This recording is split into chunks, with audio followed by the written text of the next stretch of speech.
Cari amici, ben ritrovati. La Via dei Presepi quest'oggi vi porta a Quero.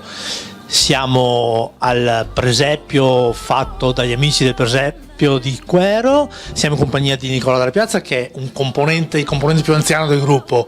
Nicola, raccontaci un attimino un po' l'evoluzione di quest'anno. Ci dicevi ci sono alcune novità. Sì, abbiamo fatto diversi cambiamenti quest'anno.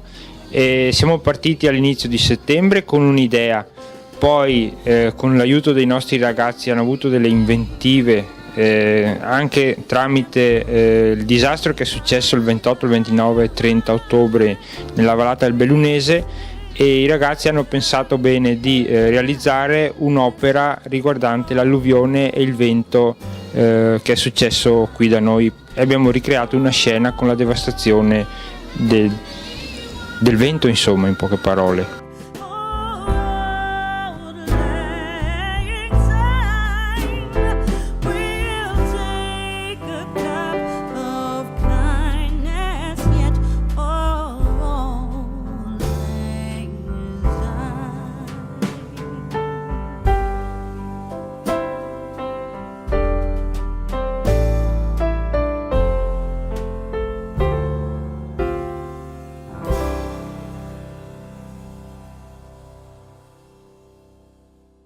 E quindi una scena proprio di solidarietà verso la popolazione colpita dal disastro.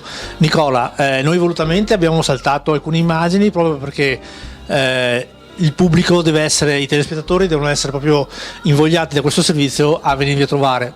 Fino a quando è aperto il presepio e in che orari? Allora, fino al 6 di gennaio dalle 9 alle 12. E il pomeriggio dalle 14 alle 18:30. Dopo il 6 di gennaio teniamo aperto solo la domenica pomeriggio, perché anche i ragazzi vanno a scuola e abbiamo tutti i nostri impegni, sì che abbiamo deciso di tenere aperto solo la domenica pomeriggio. Nicola, se dovessi darci qualche spunto, un'immagine particolarmente che ti sta più a cuore, o comunque avete cambiato, che avete piacere che sia più notata delle altre? L'immagine più forte sicuramente è quella della devastazione, che merita un 5 minuti di apprezzamento, perché ci sono diverse cose da notare in questa scena.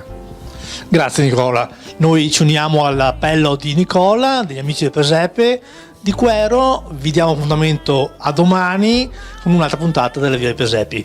Tanti auguri a tutti, anche da Nicola. Auguri di un felice e sereno anno nuovo. E buon 2019 a tutti.